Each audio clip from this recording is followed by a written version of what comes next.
Okay, my name is John Irwin and I teach in resource and environmental management and geography at SFU, and also worked for about 12 years on the Southeast Falls Creek sustainable community planning process.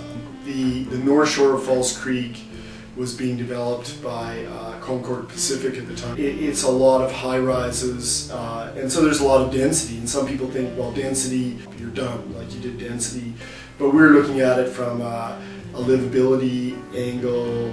So we looked at North Falls Creek and we went, okay, how can we do better than that? Because of our activity, the city set up an advisory committee, which I sat on with a colleague.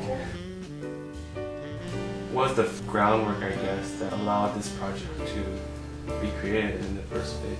The Electors Action Movement, they took Falls Creek south, and they said we can change this into a livable, urban, kind of village-like area.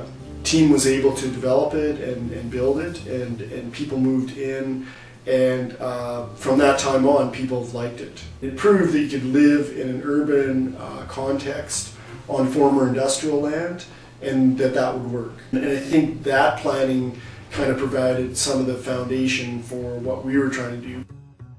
How do you think the arrival of the Olympics affected? Well, I think the Olympics were positive and negative at the same time, right? At that time in 2002, 2003, I thought that we had a lot of other high priorities that we had to look after.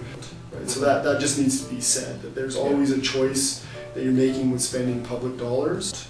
So one good thing about the Olympics is once Southeast Falls Creek was chosen as the Athletes Village, it was going to get built. The attention that an Athletes Village can generate can work as a positive aspect as well. The UN Conference on Habitat came to Vancouver, right?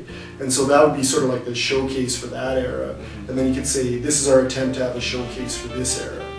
What I was interested in as a researcher, but also as an activist, was having a much more participatory process, are able to have input and have judgment about what planning will be based more on their area of interest. The more people get involved in planning and policy processes, the better the policy will be, but also it's better for people.